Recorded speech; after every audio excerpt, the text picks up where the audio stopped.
It's amazing, but this oven heats the whole house and it heats it at the same temperature all over the house. You go to the attic and it is maybe 1 degree higher at the most.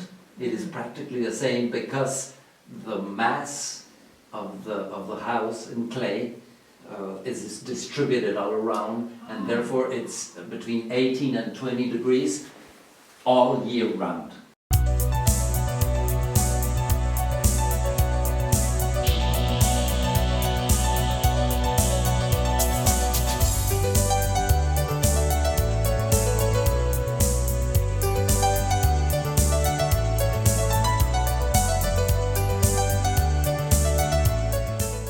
Hi, welcome to Peak Moment.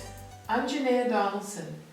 I'm in the area around Shawnigan Lake on Vancouver Island in British Columbia at a most beautiful house called EagleYew with its owner-builder Ezio Cusi. Thank you for joining me. Thank you for inviting me. This is a gorgeous, I want to say this is an art piece. You live in an art piece. You're a builder, much of the craft in here is yours. Yes. You should be very proud. I actually am. So tell us, give us the basic outline, the basic structure of this house. You know, is it timber? Is it? Okay, so it's a timber frame structure with light clay walls, stave walls in the second floor. I can explain what stave walls and show what stave walls is. Basically, it's a very thick piece of wood, all above.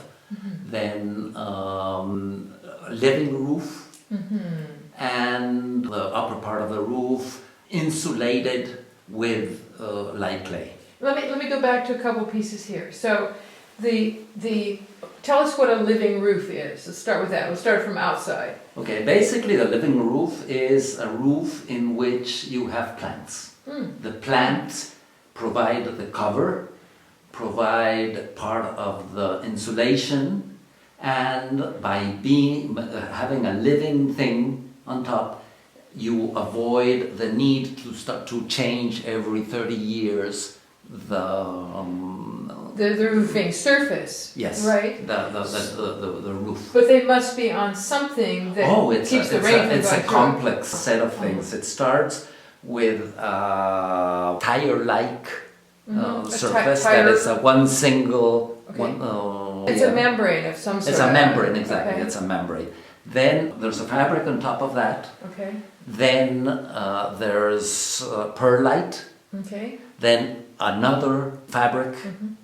So that way the water slides down. And then it goes down the rain chains.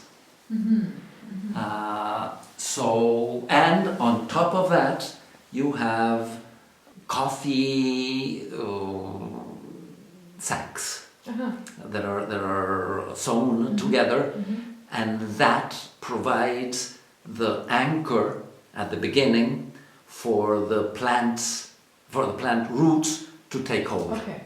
Okay. And over time, the bags rot and disappear, but you already have a structure that has all the roots kind of become the and next of course fabric. on top of that, earth, and then plants. We put specially drought-resistant plants. Good.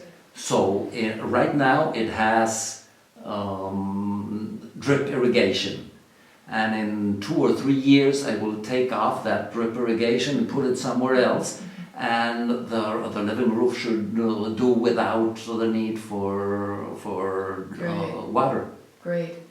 Now tell me about the insulation. It's a different form of insulation than I've ever heard of. Underneath the roof. Underneath the roof is a similar thing to the light clay, which is wood shavings embedded in clay and then sun-dried.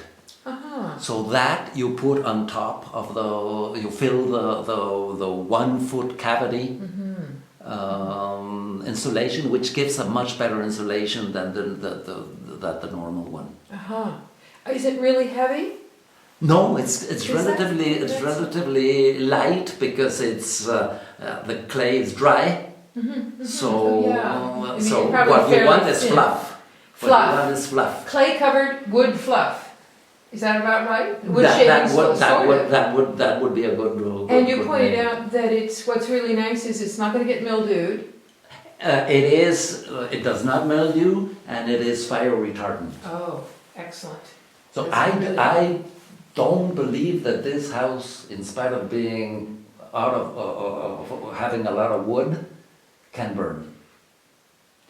Almost all the wood is embedded in clay, and that will make it very difficult to burn. So excellent, excellent. I just realized that because you've got what we're seeing here in this beautiful room as an example is probably wood structure hidden by the plaster, the cob. Is that right? Exactly. Yeah. All of these inside are wooden columns. Right. Okay. And then, you know, I see wood beams in the interior of the house, but what you're saying is, you know, should fire come, you've got a living roof to help resist it, because it will be damp, and the insulation and the cob, so brilliant idea for a fire-prone area, which this can be, yes. You've also got an interesting way that you are warming the house without electrical heat. Tell us what this is. Well, we have 3 systems to heat the house. The first one is called AGS, Average Geo-Solar. Geo-solar, okay. Basically, I'm heating, I will explain in detail when we go to the utility room, but basically I heat the center of the house. In the house, on the floor itself? On the floor, 6 feet under, I have some water hoses. Okay. Hot water heats the center of the house. And is that in the dirt or rock? What are those pipes running through? Is it earth? Earth, yes. Okay.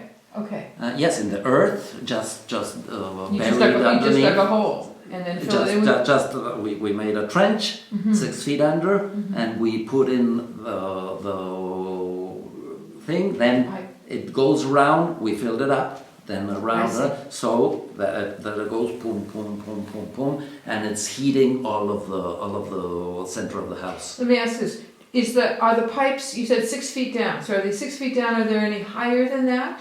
Or is this just all the pipes are at 6 feet down? No. It goes. It starts at 6 feet, and then 10 inches above, then 10 inches above, then 10 inches above, so that it has about 6 or 7. 7 layers or courses of. Exactly. Okay. And so what happens then with that hot water going through the earth? Okay, that hot water, of course, it's not being. It's not free. It's just hot tubes that are heating the earth.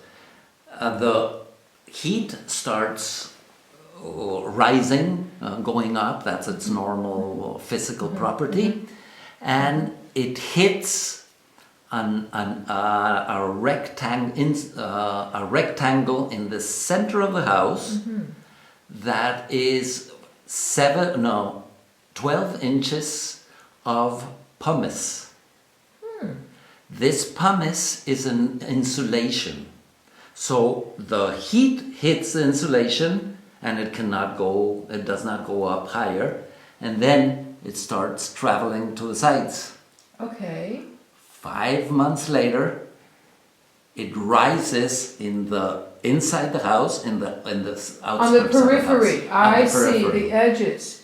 So it's insulated in the center, so the heat doesn't go there. Exactly. The heat goes out to the walls, your outer walls. Before the walls, heating the house and the walls also. Okay. So where does it get the heat for the water? There's 3 solar panels, hot water solar panels, that capture the summer sun, and which heats in the winter 5 months later. Okay, so if I understand this, you get hot sun, hot water, and it goes through the system that you'll show us, which slowly over the summer sends more and more heat down under the ground and through those pipes.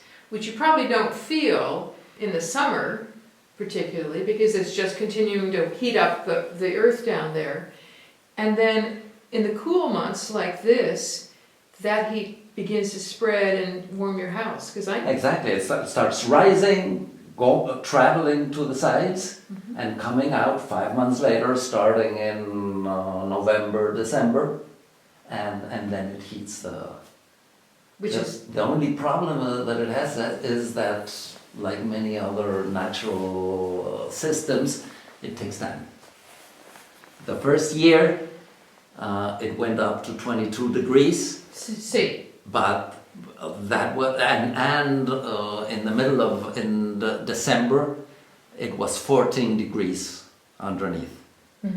But now it's at 11 degrees. So it's cooling off a little. So it's cooling off.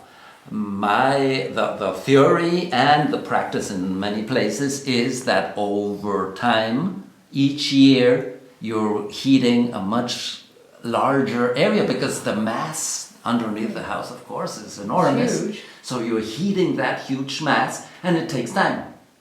Probably up to 7 years. So when we visit you again in 5 years, you'll have to tell us how I your will give you temperatures what the results have been up to now. So just before, I want to see how that works. But before we do that, I just want to show people that in your cob house, in most cob houses, people have what's called a truth window that shows us what's under the skin.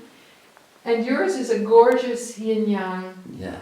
Which shows us what? It shows us on the right and on the left, you can see the wood fibers embedded in clay. Yes. That was done by putting two pieces of wood, plywood, and then ramming it in. I had a very nice work party. with 50 or 60 people coming, and we did a good portion of the walls in this work party. There's a YouTube somewhere around of the party. So you had framing, and then you had to fill it framing. Right. One other thing, the framing is stacked.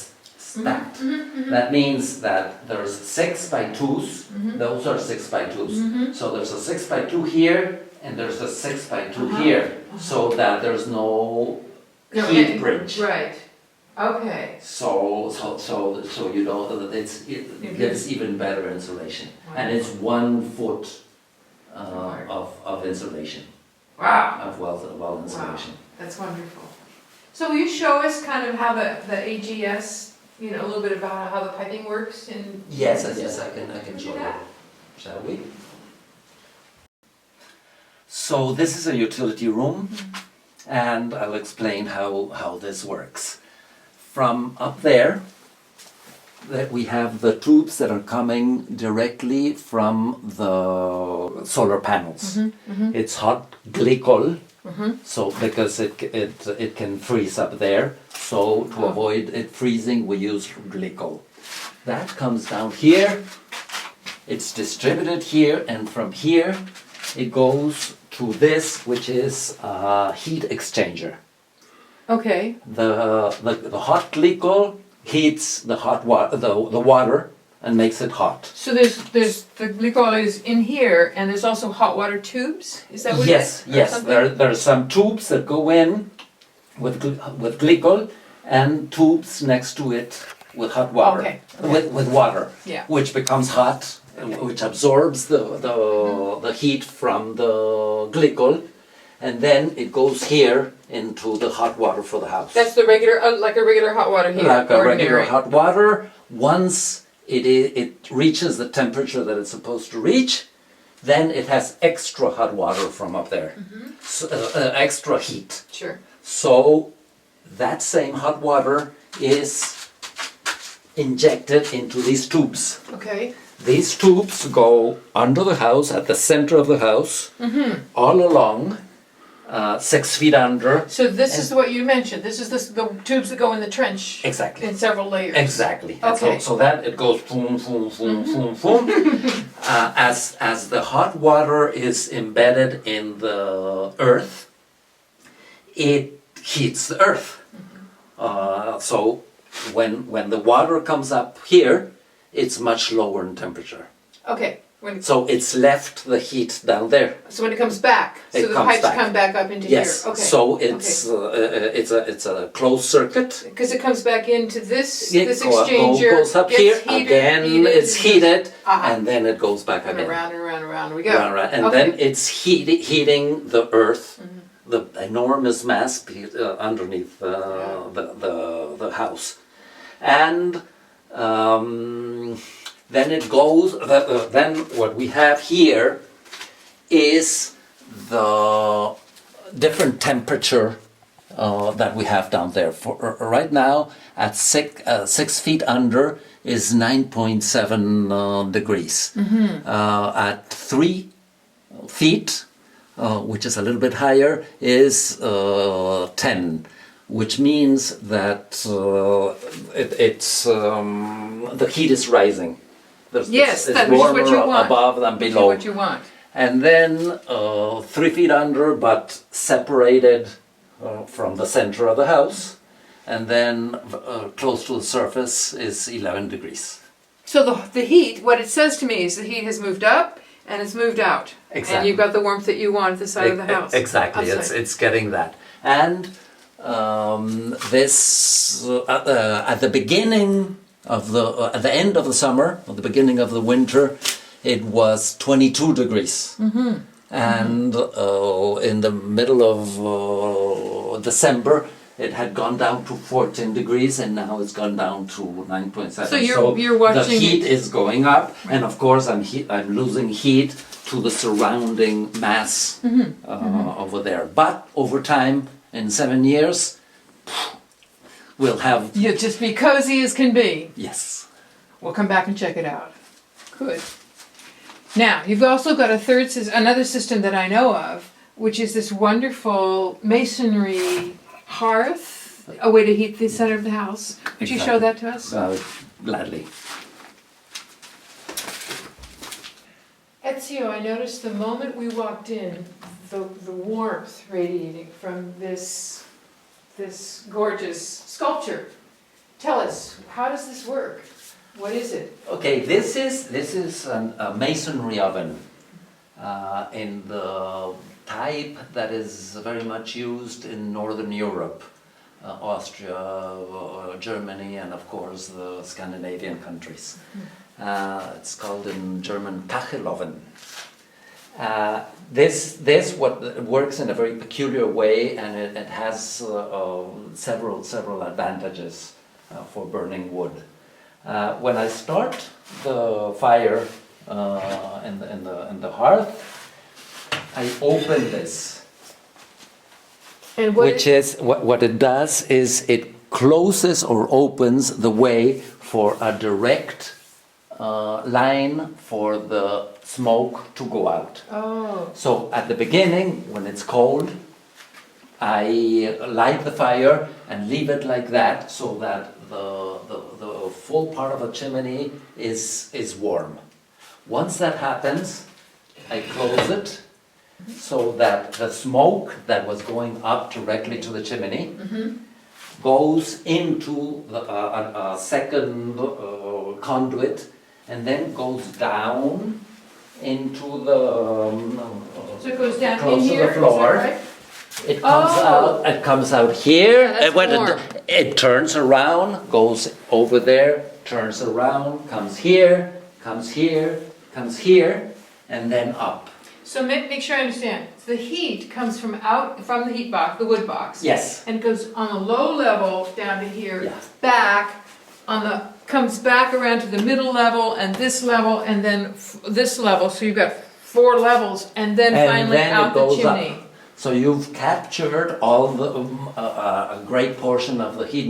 Normally in a chimney, one of the things that is a shame is that 80% of the heat goes up the chimney. That's right. This here, 80% of the heat stays here. So Ezio, if I understand right, the heat comes from the wood box way down, all the way through here to here. And another pipe goes back to the heat box, and so you're doing several layers of the heat coming through, going back and filling the space, yeah? Exactly. And you said, and then up the chimney. Exactly. And, go So ahead. what are the advantages of this? First of all, you're capturing 80% of the heat. Wow. It stays in the oven. Second thing is you are burning, with a burn we make much hotter than the normal thing. Which means that you use wood in a much better, much more efficient way and less polluting. Oh yes, of course, because you're Because burning there's a much lot more less of it. smoke. When Yeah. you see the chimney going out, when it's full, going down here, you see up there and practically no smoke comes out. And this unit here it feels like it's clay or cob. It is cob. It is a special type of cob because it uses horse manure. Oh, interesting. What does that, I mean? What happens is that with the horse manure, first of all, it is not affected by it doesn't burn. And second, it has the air inside that gives it insulation, and at the same time absorbs the heat. Because I want to say, you could feel the warmth in the house, and when you sit on that bench, I mean, it's a bench warmer. I mean, the whole thing. It's really nice. Yes, it's quite comfortable to sit down, especially in a cold day, and have dinner or just heat yourself up for a while. A small aesthetic question. Is the Chinese dragon part of the design, or is that just a beautiful embellishment that you added? Well, it's more mass. The dragon is absorbing the heat and then radiating the heat. One other advantage of this is that it is radiant heat, and radiant heat is much healthier than the baseboard heat or other types of heat. It feels like a natural heat. Yes, it is much more natural. Yeah. And so a question for you is like on a cold, we're below freezing these days right now. How much do you have to feed it, or how often do you just kind of keep it going all the time? I do two hard burns, one in the morning, one in the evening. Okay. As the temperature goes down a little bit, goes up, I'm sorry, then only in the morning or in the evening is necessary. It's the heart of your house. I can see that. It's the warm heart of your house. Yes, it's a heart, it's a center. The heat here is so nice. How does it do with the rest of the house? Well, this center, which is radiant heat, starts expanding all around the house, and it starts going up towards the ceiling from the staircase cube. Oh. The interesting thing is, because of how it's built, and it's a big mass of clay, it distributes the heat very evenly. So there is very little difference between the three stages of the house. It is the same, almost the same down here, next to the hearth. Then the second floor, it heats. If you leave the doors open, it heats the three bedrooms, and then it goes up and heats the upper part. So it stays at between 18 and 20 degrees all year round. I'd like to. Can we go up and see? I can show you upstairs, of Love course. to. Very fun. You're right. It's perfectly comfortable and warm up here. Yes. So the heat comes up the stairway. Is that what you're saying? And then Yes, it comes up and we leave the doors open so the heat goes into each of the rooms and then it goes up. I think that MC Escher would totally approve of the stairs and all the way to the next story up. There's so much wood here. Tell me about, where did you get this wood? Well, 97% I would calculate of the wood used in this house, it was logged and cut in the property. So you from milled trees it? in the property. So you milled it in place, right here, and dried it? Some of it was dried for the timber frame. Yes. It works green. Oh, You don't need to dry it. Interesting. Which is interesting. For the stave walls, yes, we dried it. We took it to Nanaimo. No, a little bit before Nanaimo to dry. Okay. But the rest didn't need to be to be dried. So a stave wall. Tell me what is that? The stave wall is a very thick, about 3.5 inches thick wall that goes all around and gives the structure stability. So it's that thick wood? Yes. The wood is that thick.